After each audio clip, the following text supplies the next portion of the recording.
when the drugs, the prescription drugs, were getting clamped down on, their price rose, so the people would pay to get those drugs, and they got to pay more because they weren't as readily available.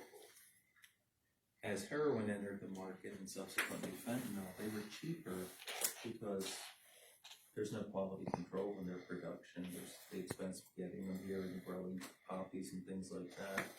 So it was substantially less expensive to make the transition, unfortunately, over to more dangerous products like heroin and fentanyl from the prescription drugs. And I think, the really gut-punching part of, the drug market is that people started to say, well, I'm going to take fentanyl, put it in a pill form so it looks like oxycodone, and sell it so I can make the extra money that people are paying to think they're getting a safer product, when in fact I'm selling them, a very dangerous product to make more money.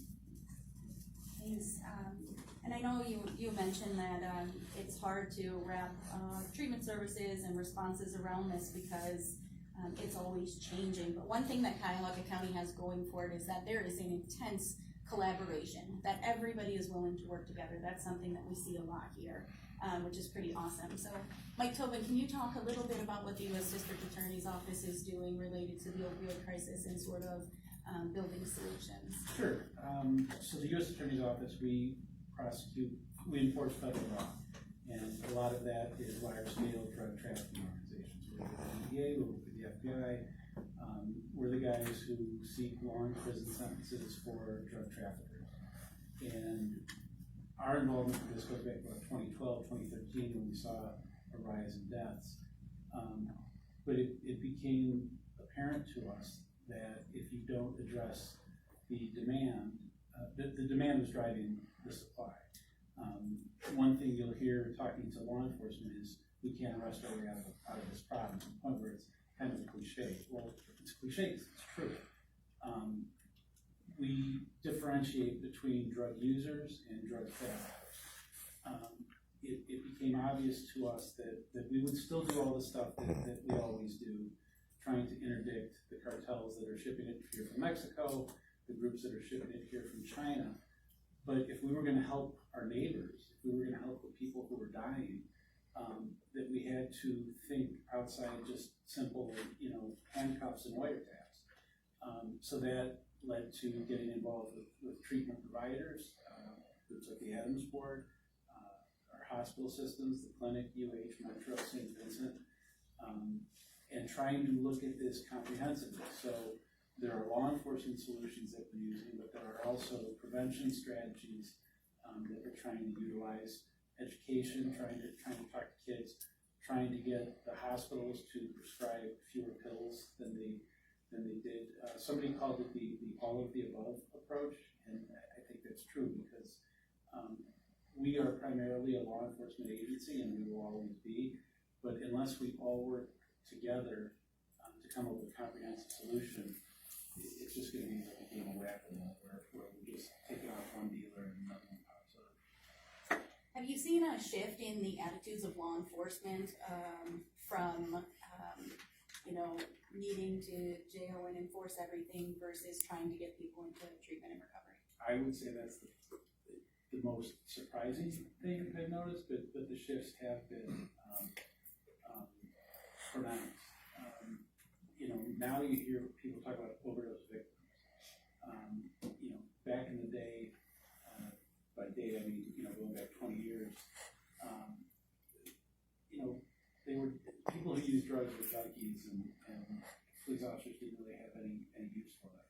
Now when I talk to police, they're more excited about taking somebody that overdosed and getting them into a residential treatment program than they are arresting somebody. There is, what we call compassion fatigue, where you have officers who are just going from scene to scene to scene, and it grinds on them.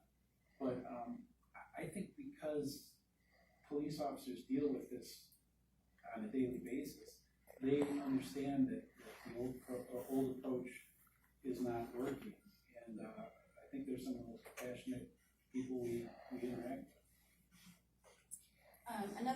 And we'll get to the community collaborators that are sitting around this table too, but Reverend Goldstein, can you talk a little bit about the faith-based community them and why that is such an important, We have a strong relationship with the faith-based community, and we also have developed a faith-based initiative where we find that recovery has a spiritual component to it, and many times people with mental health disorders and chemical abuse disorders are having spiritual trauma.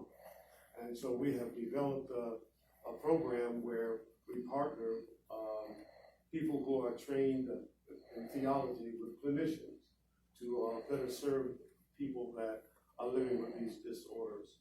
Also, I'm in the process of garnering a clergy handbook for ministers and church administrators so that they will have somewhat of a manual or a Bible that will lead them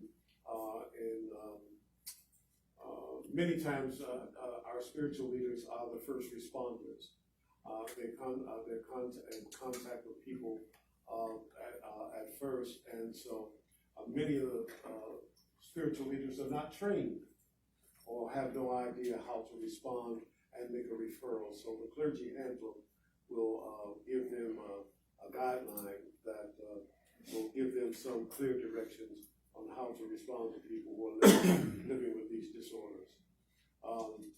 It's important also that we talk from the pulpit about social issues, especially mental health and chemical abuse disorders. I was really surprised a few weeks ago when we were told that Cleveland was the second most stressful city in the country. And so people are living under some stressors. And so I think our clergy needs to talk about the stresses and also those people who are self-medicating, if you will, with drugs, that this is not the way and there is a better way. I'm hoping that we can build a strong network between clinicians and clergy.